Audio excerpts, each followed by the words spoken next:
But without further ado, I'm a little tiny picture in the background. Hopefully I'll be able to fix that. But first off, starting with the worst, number 10, one of the worst movies this year, is one that actually landed at the actual movie theater. Okay, number 10. Number 10 is going to be Bloodshot, one of the worst movies I have seen this year. I don't know if you guys actually saw this one, but based on a comic book, not Dwayne Johnson, Vin Diesel hitting this one up. Yeah, that damn, my picture, it's whatever. I'm freaking out. I'm OCD. But yeah, Bloodshot Vin Diesel, based on a comic book or graphic novel or whatever, that's supposed to be like amazing. Like people are supposed to love this and whatnot. I thought it was honestly not great at all. It feels like it's kind of run of the mill. There's not much to it really. But it is just, it's just very bland. It feels like it doesn't feel like it does anything great. It's a comic book movie that feels like it hit in the wrong decade. That's what, honestly, this movie feels like. It feels like it kind of completely disregards what Marvel, DC, anyone and everyone had kind of done in the last, what, decade or two to to make this movie, you know? Don't turn your back on family. Some of you guys, nothing is working for you today. I know, Skull Queen. Nothing is working. I'm freaking out. But yeah, Bloodshot hitting at the worst spot for myself, because aside from just I thought the initial setup of this movie was fun, but getting into it, the characters are very bland. He is just going through these motions. It doesn't add anything to the character. Vin Diesel is very much just mumbling through this movie, and it just doesn't, it feels like it's an out-of-date movie. That's all I'm going to say. I don't really have much more to add. I know that some people, unfortunately, I believe that this was the last movie I saw in the movie theater. I know some of you guys out there, unfortunately, saw this one as well. Curious if you guys liked it, did not like it for yourself. Coming in at number 9 is going to be another theatrically released movie, and it is going to be The Grudge. This one came out, I believe, in January, and my God, I am not a big horror fan, but this movie is a damn mess. It's almost like a pseudo-sequel to the original Grudge, but this one has a storyline that takes place over multiple years and is such a mess of the storylines, of the plot lines, because you don't know which ones are intersecting with who, which ones are really playing out at the same time.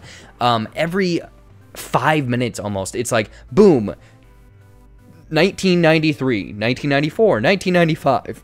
So it's these 3 different storylines of you just trying to make sure they fully know or fully explain to you what is happening happening in this movie. And the thing is, they had a good idea there, where all of these different storylines of all of these people that dealt with the Grudge or this entity somehow crossed paths, and it's this entity now that is able to just weave through people's lives. It's just blah. It's just a very bland kind of horror movie. Cody has to say, yeah, it has its moments, but really doesn't do anything new for the series, which bummed me out. Wish it had the shot higher and tried some new things. Yeah, I wish they would have kind of went a little bit out of the box with this one, but unfortunately, I feel like they kind of played it a little bit safe and everything like that. So yeah, The Grudge, unfortunately, landing at that number 9 spot. Next up, we're going to streaming platforms, because again, there wasn't many movies that came out in the movie theater this year, and number 8 is going to be a movie that actually has the most views on my channel, because people are horny as hell right now, and that is going to be 365 DNI, aka 365 days, because people were getting pissed that I was saying DNI. But this is essentially your run-of-the-mill 50 Shades of Grey type story. Rich mafioso guy kidnaps a girl and sort of enslaves her until she falls for him. Kind of a classic Beauty and the Beast type tale, but I personally, and a lot of people were saying it's a faux story, it's not real, it's not problematic. I thought this story was very problematic, but the only thing good about this is it is hot. Like, these people are sexy, they are naked the whole time, but there's little to no plot, there's little to no story, there's nothing much to this movie aside from the lewdness of the characters. I mean, the dialogue between them isn't great. The acting isn't great. It does not go anywhere at all. Yeah, look at the dude's hair on his arms. It's out of control, says Cody. So yeah, 365 DNI, not a great movie on the streaming platform, but if you're looking for just some wild, just filthy sex, I guess tune in to this movie. Number 7 is the movie that people joked about, Coffee and Kareem. You know, Netflix, someone went in there, made a joke about Coffee and Kareem and said that, hey, we can make a movie called Coffee and Kareem. Ed Helms is in this. Somehow Tashi P. Henson, yeah, is in this movie. And then I don't know the name of the kid in this movie, but you know what? My God. Yeah, the sequel to 365 should be 369. Nice. But yeah, Coffee and Kareem, this movie, oh my gosh, I'm sorry, and I don't want to be shitting on these movies because it took time, it took money, it took resources, but this was just, it feels like they created this off of a pun. Someone said a joke, and they built a movie around it. The kid feels like, I wouldn't say he's miscast, but the amount of language and everything that's coming out of him, it's pretty much lewd, graphic, kind of swear words this whole film that doesn't really fit with the rest of the movie, and there's kind of a subplot of dirty cops and whatnot that just doesn't jive with the rest of this film. It is bad. It is just, it almost falls in the same vein as Undercover Brother 2, which I think I watched that last year. Otherwise, that would definitely make the list this year. But this movie, I don't know if you guys out there have seen this one. It doesn't add much to it. Coffee and Kareem, not good. Number 6 coming up. They should have gone with, Cody has to say about Coffee and Kareem. They should have gone with my idea, Coffee and Kareem and twins. Number 6 is going to be the Blumhouse horror movie that came out over Valentine's Day. That is going to be Fantasy Island. Whew. They got the name Fantasy Island and the phrase the plane, or not even the plane, the plane, and that was about it. This movie takes a whole complete different weird spin of supernatural and characters that feel they make very poor decisions, bad acting, a plot that is just all over the place. It feels so not out of date, but just so because the movie could have been solved in a very small matter of minutes. The characters are very much dealing or living in their own world, dealing with things from almost high school and whatnot. And my God, yeah, this Fantasy Island movie, it's a very bland horror movie. It's a bland supernatural movie. And it's not even, I don't even know if I'd say that it's a good date movie. Like, there isn't much to it. They have just characters, and they try to, I'm sorry, but I'm not going to spoil anything here, but they try to set it up for like a sequel and whatnot. The island, it just, because it's supposed to be this rich guy, but there's supposed to be supernatural stuff with the island, and the island's cursed, and if you wish for something, it's like Twisted Metal, where you wish for something and you get something else. The monkey paw, it's just not good. It's just not good. All right, number 5. I'm sorry, I don't want to be shit on these movies because, again, you know, it took time and money. But number 5, the rhythm section. And the thing is, no one even knows what this movie is because, one, the rhythm section doesn't even begin to explain what this movie is. And this movie came out and no one went to this movie. Apparently, it's based on a novel by the same name. Guess what? The rhythm section. And the rhythm refers to her heart and pulse. That's about it. The rest of this movie is kind of your revenge type movie. Jude Law is in it with Blake Lively, and they have a nice dynamic, but he is very underutilized, and it goes off in this weird tangent of her being this civilian type person that essentially turns into a top level spy doing espionage work, and it is just, I wouldn't even say it's bad. It's just a very forgettable movie. Let's see what people in the chat have to say. Yeah, Cody is saying that's what you get when you're going to an island that looks like a scary face. Hey, I saw that one. Could not tell you a single thing about that movie. Yeah, the rhythm section, I think everyone saw this more. And I wouldn't say everyone. Not everyone saw this movie, but quite a few people saw this movie, and you couldn't. Who knows what happened in this movie? I mean, she gets revenge. That's about it. She figures out who unfortunately killed her family and whatnot. This one is a recent one. Again, another streaming movie. Back over to the streaming platform of Disney Plus. Artemis Fowl. Supposed to be out in the movie theater.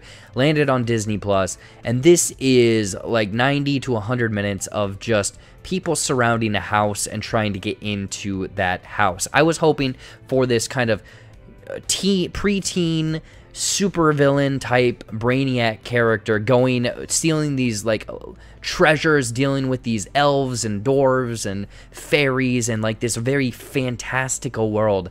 But this movie is just nothing happens. I'm sorry, nothing happens. Characters are introduced so quickly and then kind of just completely forgot about, but then pop up in other scenes and you're supposed to remember who they are. The dialogue is not great. This is a movie to set up a completely another movie of the movie you actually want to see. Again,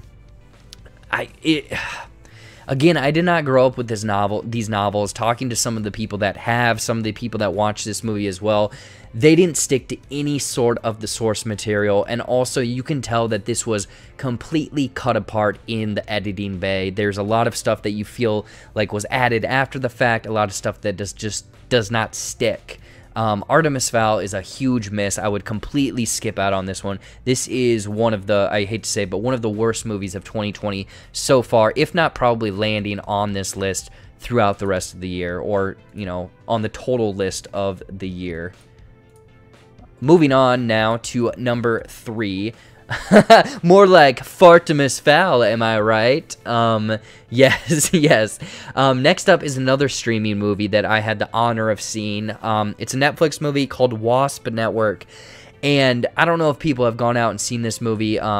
It's sort of a foreign film. I believe that they speak Spanish or Portuguese in some of it, but it is supposed to be taking place in the early 90s, dealing with kind of the downfall of Cuba, and there's like Cuban spies here in the US that are supposed to actually not be spies for Cuba, but are spies for the US that are taking care of things in the Cuba, but then there's other people playing on the opposite side of that. And the movie opens up introducing us to 3 of these main characters, and you think, oh, these are the people that are going to come together for this WASP network.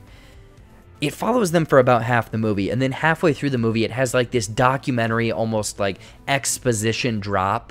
And then the rest of the movie follows like a few other characters that weren't even introduced, following like a suicide bomber or a terrorist.